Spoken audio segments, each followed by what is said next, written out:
And I think we should be good to go here in just a moment. This is Monday night. If you are just tuning in, I am Chief Meteorologist Austen Onek from News 12 in downtown Chattanooga. I want to make sure that everything is working here before we get going too quickly. It is the 1st of April, but no April Fool's joke about what may be coming our direction as we get into tomorrow. If you've had any plans for outdoors anytime soon, we could be looking at the potential of some problems with severe weather going on. The 1st of April that we're going to be focusing on for tonight, so stay tuned for more on that. We are live. It sounds like audio is doing all right, and we'll get more details again about what's going on with the forecast coming up here in just a little bit, so stay tuned for that. Welcome to everybody who's tuning in on Facebook, and, we were on Facebook, but again, I got hacked, so unfortunately, until Facebook gives me back control of my account, which I don't have at this point, and apparently nothing I do is good enough for Facebook, so I don't know if they want a blood type or something else, but I'm not going to be able to get in back onto Facebook anytime soon because of the fact that we have got just apparently I'm not good enough to be me for the me that they're looking for. So we'll be on YouTube and Twitch until a little bit later on when I can finally get back in the game with Facebook on that, but if they don't want me, I guess I'm pretty much out in the cold at this point in time. All right, so let's go ahead and get going with a little bit of some nicer stuff before we delve into the meat and potatoes of what's going on.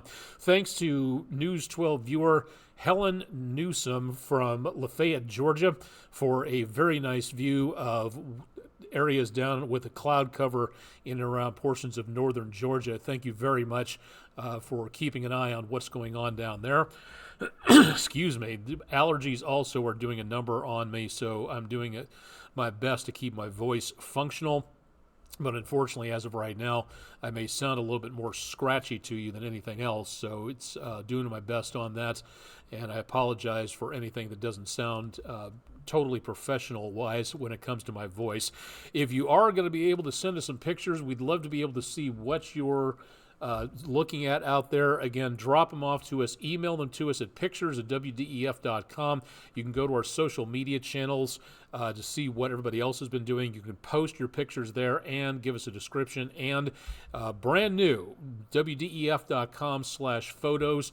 If you'd like to both submit your pictures and look at what everybody else is doing when it comes to anything involving pictures from around the area. You don't have to be in this area to take the pictures and send them in. We'll take them. What we need is just a location and a description. You can be anonymous if you want to, so that in and of itself should give you a decent amount of being able to just get your picture out there. So thanks to everybody who's sent in some great pictures so far.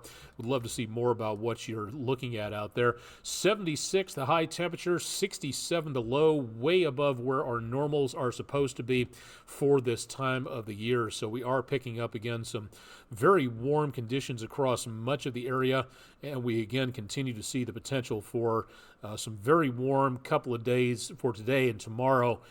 After that, the temperatures are going to be kind of dropping quite quickly, and we'll talk more about that coming up here in just a little bit. Thanks to everybody for voting in our friendinroofing.com weather poll of the day. Between 2015 and 2020, Chicago's Willis Tower was struck how many times by lightning? 100, 250, 400, or over 1,000, and 39% of you, just squeaking out 36% of you, said the correct answer, 250. Hardly anybody voted for 400, and 20% of you, 1 out of 5, voted for 1,000. Mr. Andrew Harrison tonight, my co-anchor, voted for 1,000. Kay Blevins, my other co-anchor, voted for 250, and so she got the correct answer, as did the majority of you. We'll have a new poll going up at midnight, so stay tuned for more there. Thank you, friendinroofing.com, for being our sponsor for our weather/science poll of the day. And again, if you would like to see one of our weather polls or to vote in them, head to our website, WDEF.com/vote now, and or use the QR code on your screen here to find out more about what's going on and where. But thanks to everybody for pitching in on that for the entire weekend. And as of right now, also on rainfall, we're behind for the month and the year because we just started a brand new month today. No rainfall came down, and we're about 2/3 of an inch behind for the year. So we're doing relatively okay on rainfall. We'll probably get a lot more coming up in the next few days. For our Island Cove Marina and Resort tracker boats outdoors forecast tomorrow, numbers will be very pleasant, but not a good place to be out on the water, as we see again more chances of showers and thunderstorms into tomorrow afternoon. And that also involves going out. If you're going to be doing anything, heading out for a round of golf, you might get a lucky round in during the morning as we see more showers begin to develop, and then afternoon and evening, that's where we see the potential of some more showers and or thunderstorms coming our direction. Looking out over Island Cove Marina and Resort, Sylvester the Spider hanging out and drawing his web for this evening.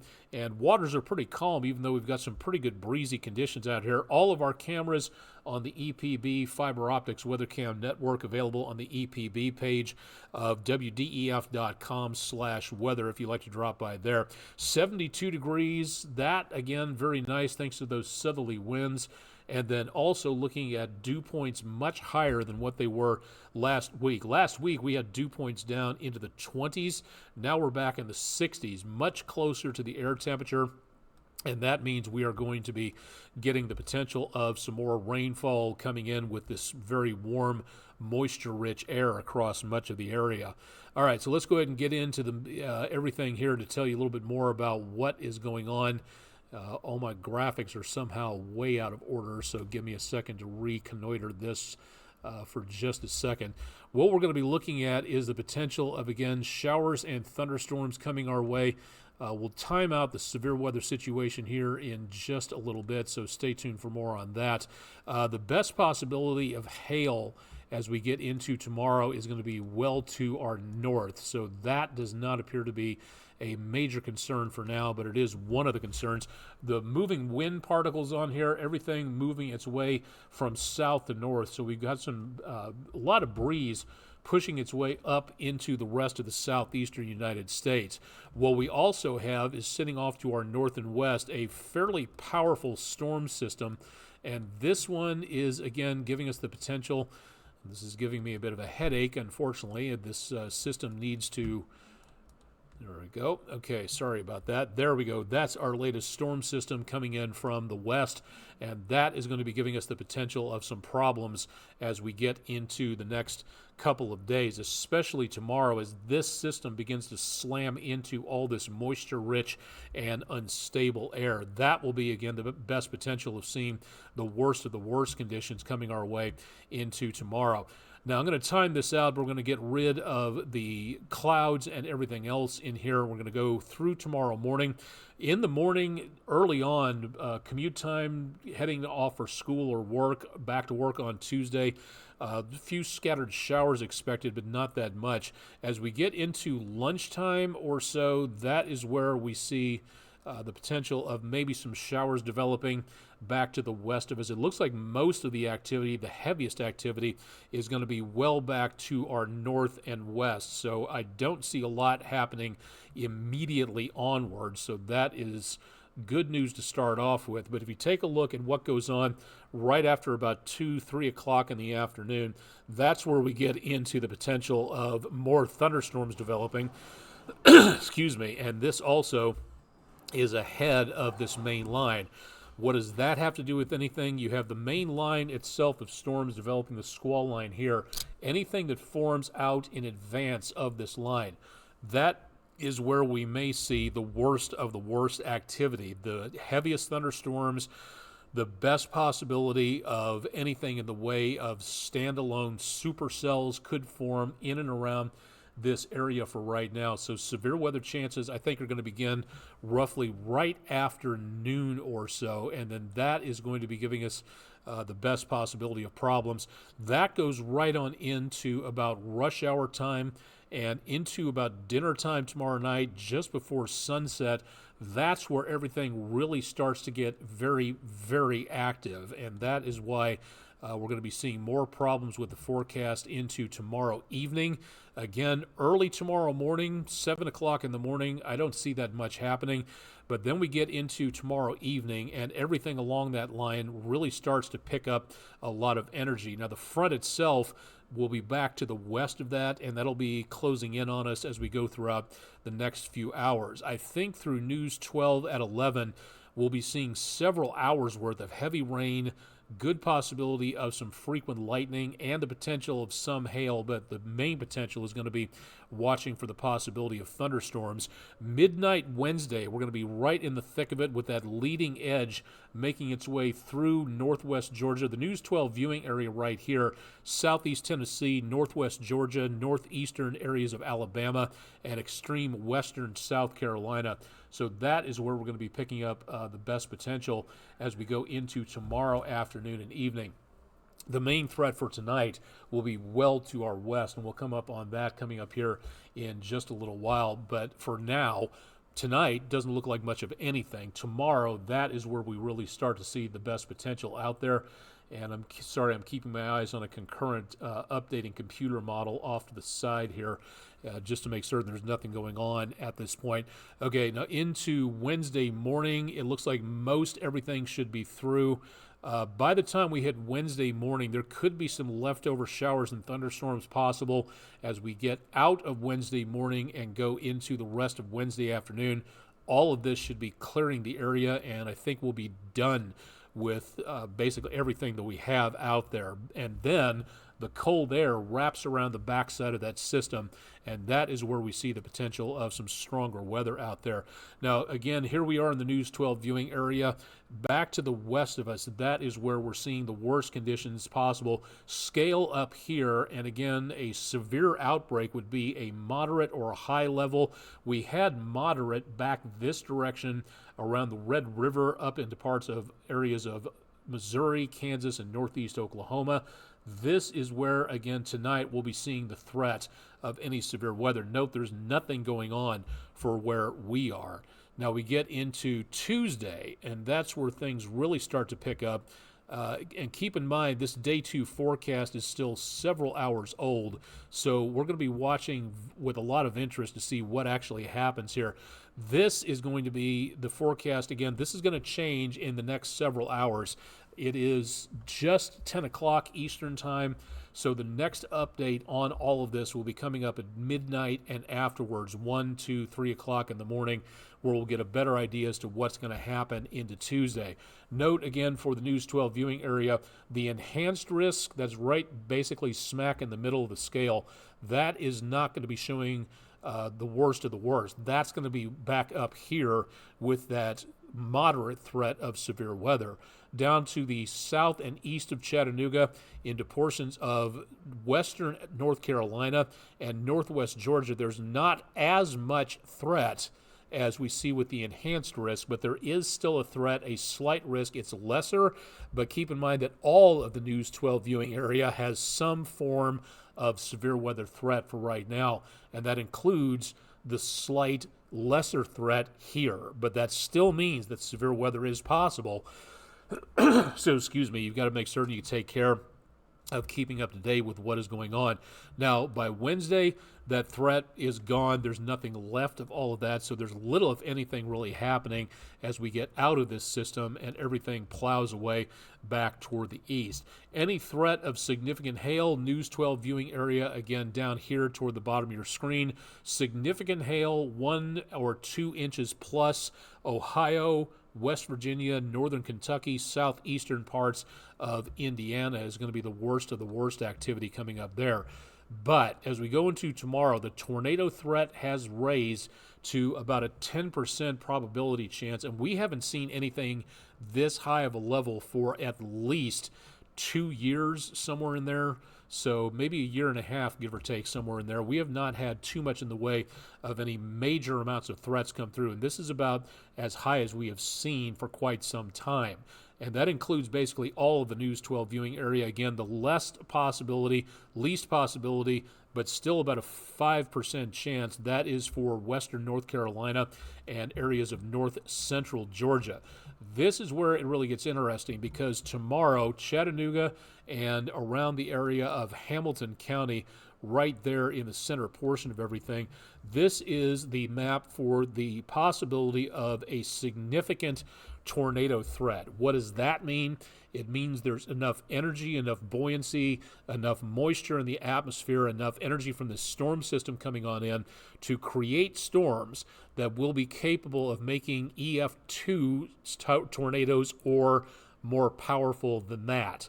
And that'll be for tomorrow afternoon and evening. And again, starting well out west of us here in the News 12 viewing area, that'll be moving our direction throughout the rest of the day. So with this, especially here in parts of Middle Tennessee, not exactly Kansas, eastern Arkansas type flat, but a lot flatter than the surface over here in this area with the hills and valleys and the foothills of the Appalachians. So it's probable that we will see less of this as the storm moves east. The main thing to concentrate on is if we see stuff like this being issued by the Storm Prediction Center, it is time to sit up and take notice and make certain that you have a severe weather plan going on.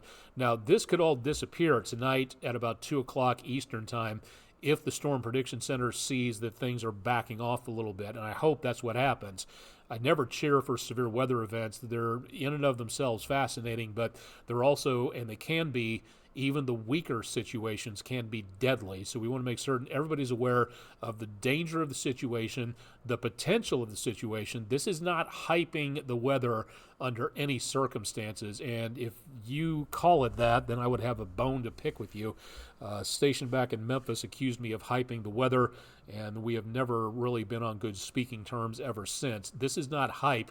This is trying to make certain everybody is aware of the potential danger and to get ready ahead of time. Hyping is completely and totally the wrong thing to be doing, and I'm totally certain at this point in time that I, being a professional and a meteorologist who's been around for over 3 decades, I do my best to make certain that all the information is there for you, the viewer, to make certain that you are paying attention to. So for right now, this is what we could be looking at as we get into tomorrow afternoon and evening. So if we stand the chance of EF2 or greater amounts of severe weather, especially tornadoes, this is something we really have to pay attention to and to have a severe weather plan ready to go. We'll talk more about that coming up here in just a little bit. So what exactly are we looking for? Again, for tomorrow, we're going to be seeing the potential.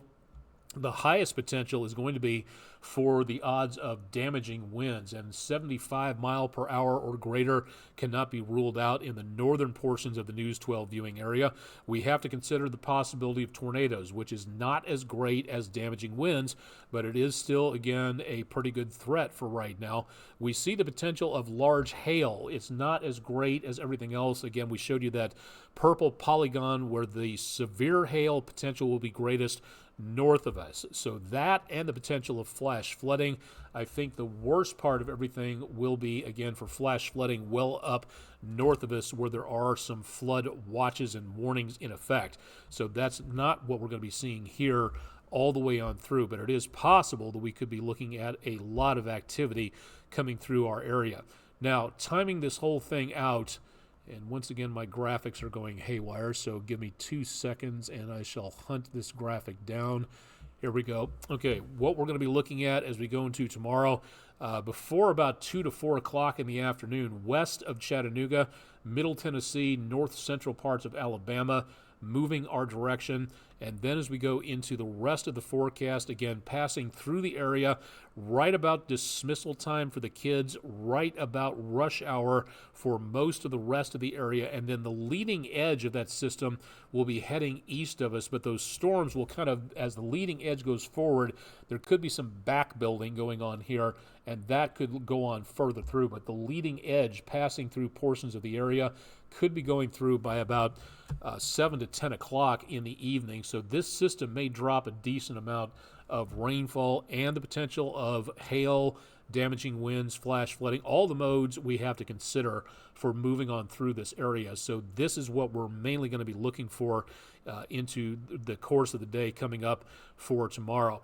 This is a lot of information to throw at you, and again, I apologize if you're tuning in on YouTube or Twitch for just a basic forecast update. This is a lot of information to get through. So we tend not to overload our viewers, but we do want to make certain everybody is paying attention to what may be coming our direction. And again, for your safety, that's why we're doing this. So keep it tuned to News 12 on air and online, and we'll let you know more about that. Island Cove, again, on the EPB Fiber Optics WeatherCam network.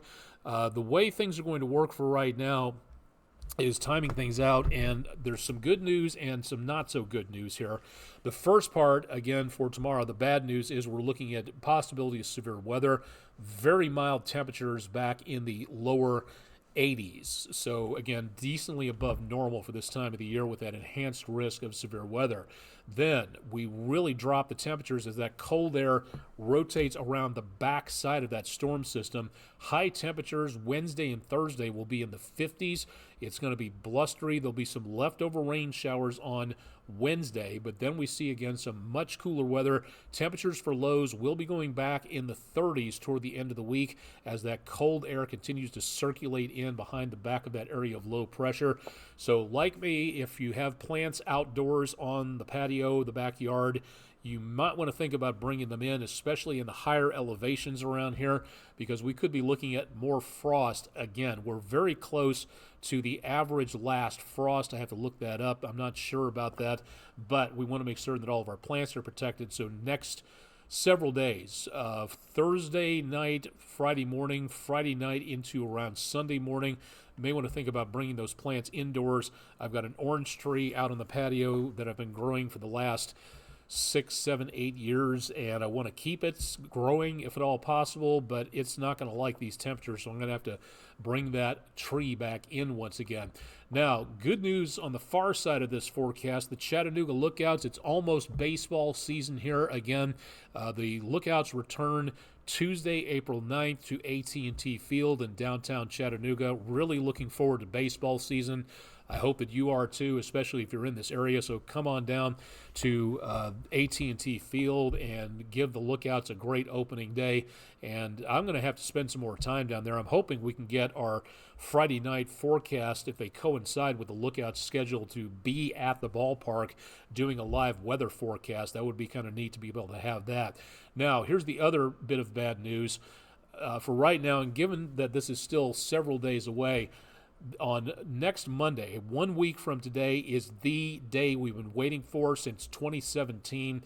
The eclipse, the next total solar eclipse, will be happening. The temperatures will be pleasant. It'll be a dry day, it looks like. But unfortunately, right now, it looks like we are going to be possibly going for a mostly cloudy sky. That's not good news. I don't enjoy telling everybody about this. It would be great to have a clear sky out there for everybody. Some of this weather would be nice over here.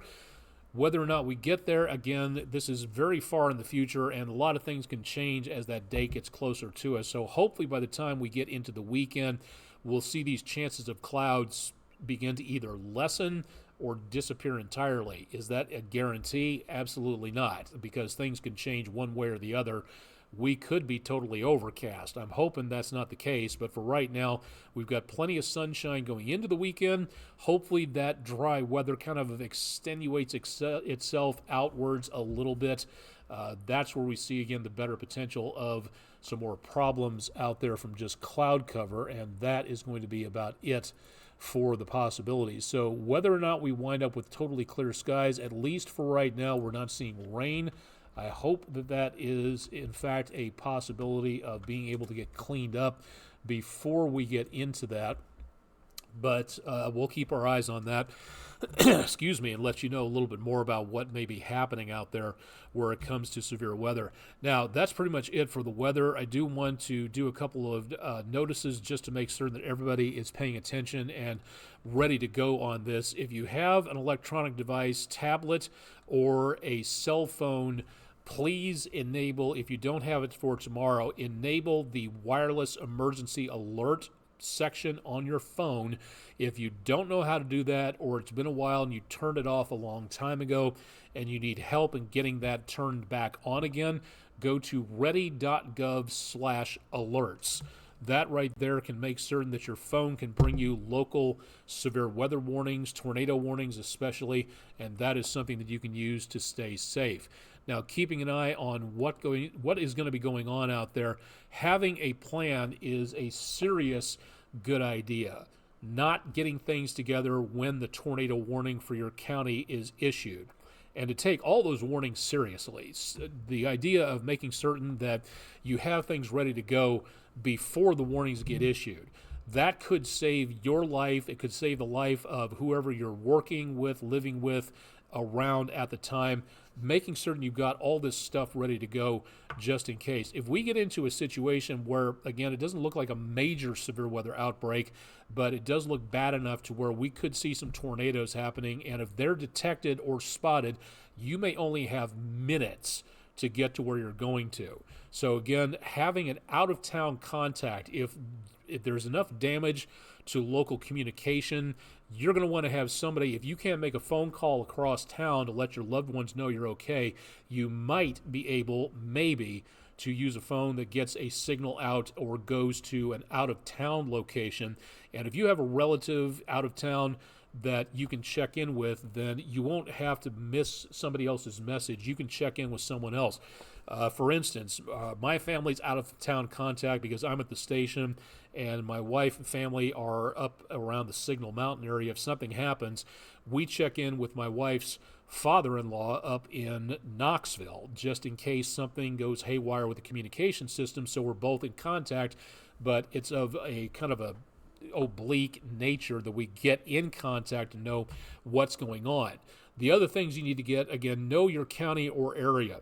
A lot of people that I've spoken to don't know what county they're in or what cities are around them, and that's how the National Weather Service issues their warnings. We showed you that earlier on the maps. Keep in contact with what's going on with the weather situation through the day. Storms can develop very, very quickly, and when you see the headlines these days, the storm struck without warning, there is really, honestly, no ability, no reason to use that phrase anymore, because keeping up to date with what is going on with severe weather, that is something that keeps you from being without warning. So something to think about there. Follow the weather situation. Have a paper map, like you can keep track of everything on paper in case you lose internet access or don't have access to anything in your car. Having one handy in an emergency kit is a good idea. Charge your phones tonight. Keep them charged tomorrow. Have a portable battery-powered pack. Get that charged in case your phone goes dead. Battery-operated radio or TV just to keep in contact with local sources. Get your keys, your wallet, your purse, your identifications in a go bag, anything that you can use with extra flashlights and batteries just in case the power goes out. That way you have everything ready to scoop up and go. You don't have to stop and pick up the keys and pick up the wallet and pick up the flashlights and pick up the batteries and pick up this and this and this and this. You can just pick up everything in one location and get to a place of safety, because again, you may have less than a minute to get yourself someplace before a tornado or a large wind gust is a threat to you. So that is something to consider out there, just to be on the safe side. Now, once the warnings are issued, if you're out and about, keep in touch and look around you. Hopefully the business or wherever you are has a tornado shelter with an arrow sign on it someplace. Be able to get to that shelter as soon as possible. My late dad, back at the Hypermart in Topeka, Kansas, told everybody, when a tornado warning was issued, this management told everybody to get to the center of the great big gymnasium box store size place. Wrong place to get to.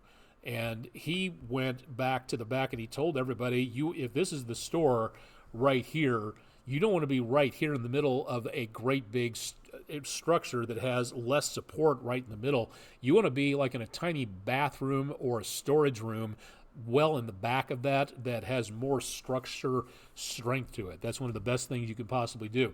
Do not shelter under a bridge or an overpass where that wind rushing through that particular area. Studies have shown that the wind gets focused through there and not only can shove you out of there, but can also push debris up and under that area, and that could make it monumentally a wrong place to be out there. So wherever you happen to be, in a store, out in the open, anything like that, your best bet, especially out and about, if you see a storm coming and there's nothing else available, don't go underneath the bridge. You may not have time to get to a structure. Find a culvert of some place to go to, because if you are in that culvert area, you're down here and the winds are going to blow the debris over the top of you.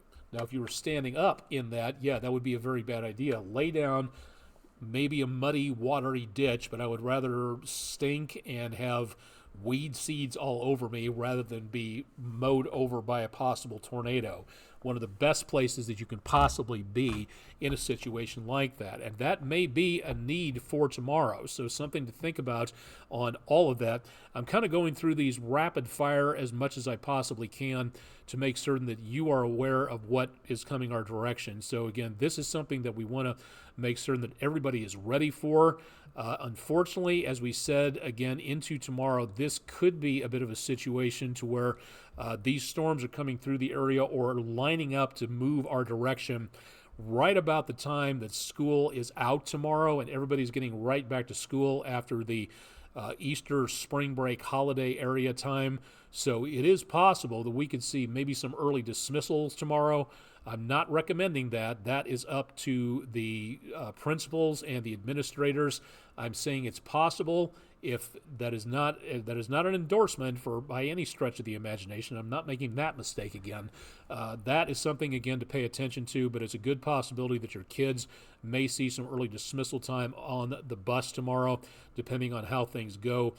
This is going to be a time to make certain that you pay attention to everything happening where it comes to the weather situation, and I cannot mention that enough at this point in time, because it is looking like we could be seeing some fairly dangerous conditions about this time tomorrow. I would guess that there's a good possibility that we are not going to be able to be doing a live weather overtime tomorrow, because of the fact that we just will not be able to do anything, because we may be on the air going wall to wall if we have enough tornado warnings out there. So make certain, I'm going to try to be able to be on the air and online at the same time. If we can do that, please tune into these channels, our WDEF News 12 YouTube channel, and of course I'm on Twitch as well. And when I'll be back on Facebook, well, that's up to Mr. Zuckerberg and all of his crack IT staff, because right now I'm locked out and I have no idea what else to do to get back online, and I may never be back online on Facebook the way things are going. So join me on Twitch and YouTube, and we'll keep you advised as to everything that is going on into and around the area. So we'll keep you updated on everything for right now.